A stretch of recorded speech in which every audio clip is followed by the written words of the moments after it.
Hallelujah, जय मसीह की। मैं परमेश्वर का धन्यवाद करती हूँ कि आज फिर से हम लोग प्रभु का वचन सुनेंगे और आज्ञा मानने का हम लोग प्रयास करेंगे। परमेश्वर ने हम लोग को आज्ञा मानने के लिए बोला है कि हम लोग आशीर्वाद पाए।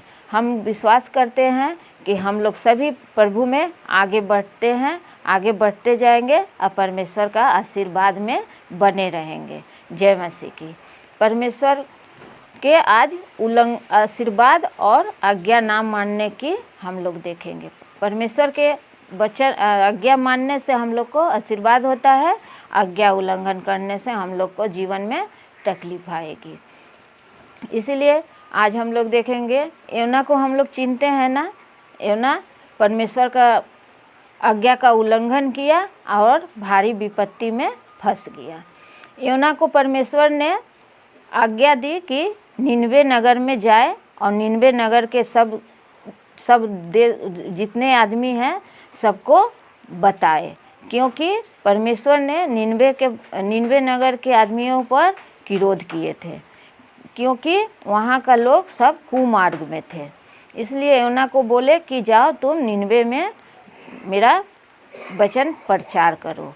निनवे नगर में योना ने क्या किया? परमेश्वर के आज्ञा ना मानकर दूसरी जगह में चल गए, तिरसेस नगर में चल गया। और गया नाव में भाड़ा कटाया और नाव पर दूसरी जगह चल गया। तो किया परमेश्वर के आज्ञा उल्लंघन। आज्ञा उल्लंघन माने कि हम लोग का जीवन में तकलीफ आना। योना ने यही काम किया।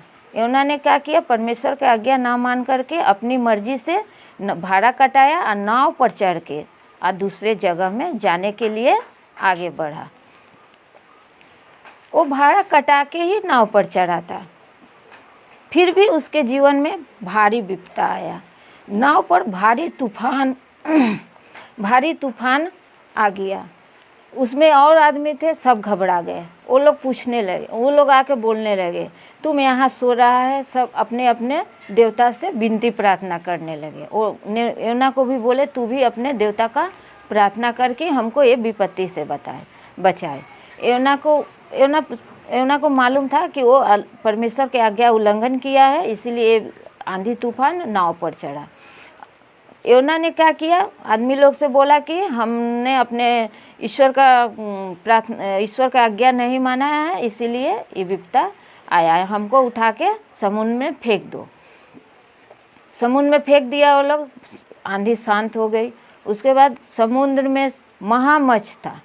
महामच्छ योना को निगल लिया। हम जानते हैं मसीह भाई बहन की, यदि हम लोग ये बाइबल पढ़े हैं तो हम लोग का योना के बारे में जानकारी भी है। योना का पूरा कहानी बोलने से बहुत समय लगेगा, किंतु हम लोग संक्षेप में योना के बारे में और उल्लंघन के बारे में हम लोग सुनेंगे। योना का किया? योना को क्या हुआ कि वो पानी में फेंक दिया गया और महामच्छ ने उसको निगल लिया। महामच्छ निगलने के बाद वो 3 दिन और 3 रात महामच्छ के पेट में रहा। महामच्छ के पेट से ही योना ने परमेश्वर से प्रार्थना की और परमेश्वर ने क्या किया? महामच्छ को आज्ञा दी कि उसको धरती पर उगल दे। महामच्छ ने योना को 3 दिन और 3 रात के बाद धरती पर उगल दिया। हालेलुया। देखिए, परमेश्वर की आज्ञा में रहने से हम लोग का कितना आशीर्वाद है।